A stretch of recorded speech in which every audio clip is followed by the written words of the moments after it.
right, now we're back with the Wild Robot Escapes.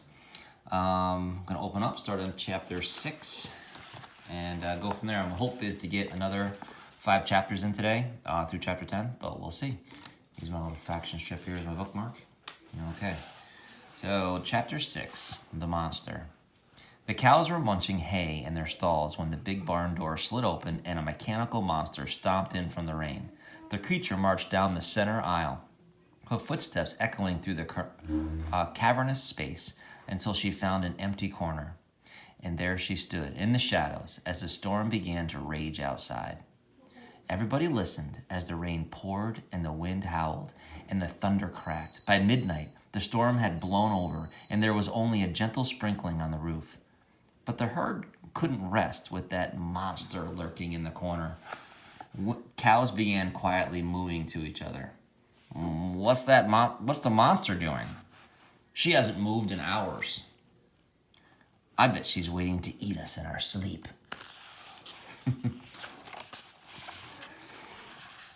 The cows gasped at the horrible thought. And then an old cow named Annabelle tried to calm down the herd. Relax, everyone, she said. There were monsters like this at my last farm, and they never ate any cows. Come to think of it, they never ate anything at all. If this monster has never eaten anything at all, she must be awfully hungry by now, said a cow named Tess. I saw the farmer driving the monster around in the truck, said a calf named Lily. I don't think he would have done that if he were dangerous. Nobody knew quite what to think of the strange creature in the mists. I think the monster is harmless.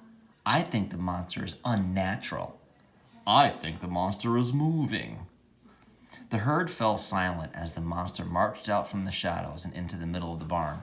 And then the monster did the impossible. She did the unthinkable. She spoke to the cows in the language of the animals. I'm not a monster. I am a robot. My name is Roz. Yes, she's back. Chapter 7, The Robot Story. None of the cows could believe that this robot, this machine, had spoken to them in the animal language. They stared at her, nervously shifting in their stalls, wondering what she would do next. What Roz did next was simple. She told the truth. She stood in the middle of the barn and shared her story with the herd. I spent my first year of life on a remote wild island, Roz began. I don't know how I got there. I only knew that I wanted to survive. So I studied the island animals to see how they survived. And a surprising thing happened. Their sounds and movements started making sense to me. I was learning the language of the animals. Even when I could speak to them, the animals wanted nothing to do with me. But that changed when I discovered an orphan gosling. The poor little thing would have died on its own, so I cared for him and adopted him as my son. His name is Brightbill. A murmur spread through the herd. When the animals saw me caring for Brightbill, they finally accepted me. I was no longer alone. I had friends and a family and a home. Life was good. I missed that. Until the Rico robots arrived. They came in their sleek white airship to take me away. And when I resisted, they became violent. The animals defended me. They fought bravely and destroyed the Ricos. But I was badly damaged in the fighting. I needed repairs, and I could not get them on the island. So the animals loaded my broken body into the airship, and it took me far away from my home. Lily the calf poked her head through the railing and said, "What about Brightbill?" My son is smart and tough, and he has a good flock, said Roz. I think he'll be okay without me. Where were you taken? Said Tess. I was taken back to the factory where I was made. The factory is run by a crew of robot workers called the Makers. When I arrived, they put me in a room filled with the other broken robots. Some robots were completely ruined, and the Makers immediately sent them away. But those of us with working computer brains were given a test. What kind of test? Said Lily. The Makers simply asked us questions. They asked us how we could have become damaged. They asked us how we would respond to different emergencies. They asked us to identify certain sounds and smells and objects. Robots who answered every question correctly were repaired. All others were destroyed. In the wilderness, I camouflaged my body to survive. In the robot factory, I camouflaged my personality to survive. I pretended to be a perfectly normal robot. I did not say that I had adopted a goose, or that I could speak with the animals, or that I had resisted the Ricos. I said what I had to say to pass the test, and it worked. Good for you, Roz, shouted Tess, and the other cows smiled.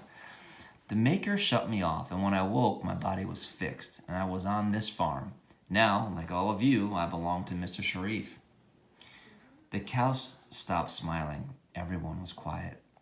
And then old Annabelle spoke up. I was taken from my friends and family too, she said. They're back on the farm where I was born. I think about them every day. It's difficult to be apart from our loved ones, said the robot. You know, Roz, I think things could be worse, said Tess. At least on this farm, you're still surrounded by nature. Yes, things could be worse. The robot's eyes brightened a little. But I'm not safe here. If any human ever learns who I really am, they will have me destroyed. And that is why, when the time is right, I will try to escape. Chapter 8, The Computer. Inside the barn, the lights were low and the sounds were hushed. The light slowly wore on. A few cows were chewing hay, but most were resting peacefully. Our robot had returned to her corner. The soft glow of the computer screen lit up her face, and she studied farming.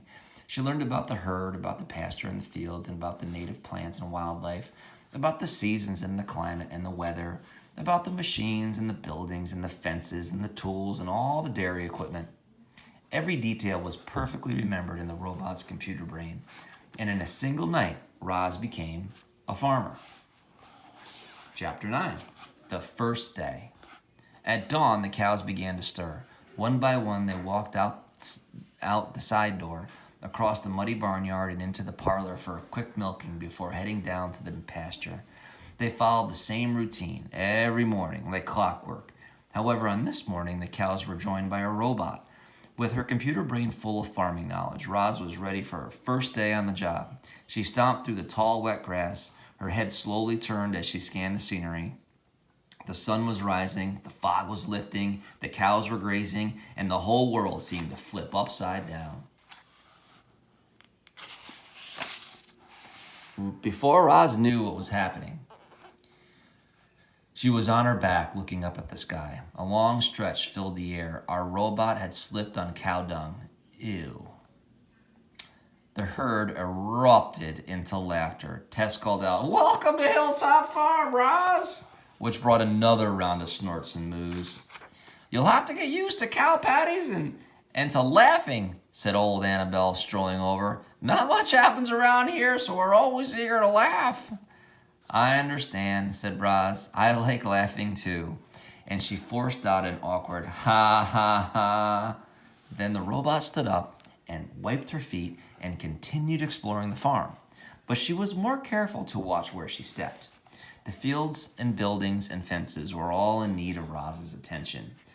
But her most urgent task was to fix the broken farm machines. The herding machine was designed to roll through the pasture and look after the cows while they grazed.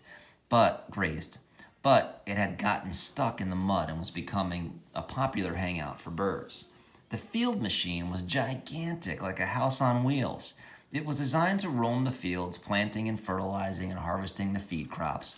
But it had ground to a halt weeks ago and was now just collecting dust in a far corner of the property. The drone was a small flying machine with a special camera attached to the underside. It was designed to fly above the farm and keep an eye on the whole place. But it came crashing down when a mob of crows attacked it at night. Other broken machines were hidden within clumps of weeds, and still more were waiting for repairs in the shed. The peaceful morning was suddenly jolted by the sounds of power tools as Roz began fixing the machines. Thanks to her robotic strength and smarts, She made excellent progress. The hours flew by and the machines rumbled back to life, and the farm began buzzing with activity.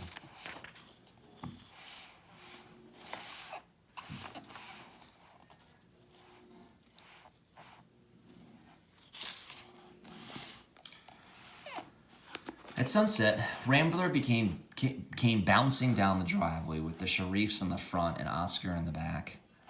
"How's it going, Roz?" said Mr. Sharif, leaning out the window. The children giggled and waved from their seats. The dog sniffed the breeze. "It is going well," said Roz in a robotic voice. "Many of the machines are working again." "I see that." Mr. Sharif gazed at the drone circling high overhead. "We thought we'd come out and check on you, but it looks like you're doing fine. So we'll stay out of your way. Keep up the good work, Roz." As the truck started rolling up the driveway, Oscar looked back at Roz and barked, "You smell like cow patties." And he was right. The robot was filthy, and she finished her first day as a farmer by scrubbing herself with soap and water. Chapter 10. The Routine. Reader, I don't want to bore you with every detail of our robot's farm routine. Many of her tasks were incredibly dull. Others were quite unpleasant. I'll just say that on any given day, Roz might have to be a mechanic or a veterinarian or a gardener or a plumber or a cleaner or a landscaper or a carpenter or an electrician or all of the above. Farm life kept Roz very busy indeed. Of course, she did have help. You already know about some of the machines, but the entire farm was equipped with technology that made life easier for everyone. Doors and gates opened automatically. The cows wore electronic collars that kept track of their health automatically.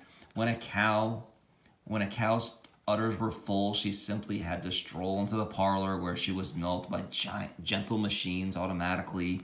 All that milk was piped into storage tanks and cooled and bottled and automatically. Once the milk truck was loaded up, it drove away and made its deliveries automatically. Mr. Sharif managed the business side of the farm. He dealt with customers and handled money and ordered supplies. And he did it all from the comfort of his home office. Now that he had a robot to do all the farm work, he hardly left the house. Roz was more content than she'd ever expected to be. Most of her time was spent outdoors with animals under the wide open sky. Even while laboring in the fields, she could always stop to smell the flowers, look up at the clouds, feel the cool air drifting out from the trees. And yet Roz was living two lives. When she had the farm to herself, she could play with the calves or run through the grass or chat with the wildlife. But when the Sharifs were near, Roz had to pretend to be a normal robot. She could never let them know who she really was. All right, and we'll meet again tomorrow for chapters 11 through 15. The chapter, this title is called The Stragglers, and we'll go from there. I also see on this page it says honk, honk, honk. I wonder if the geese are going to come back. All right, thanks everybody. See you soon.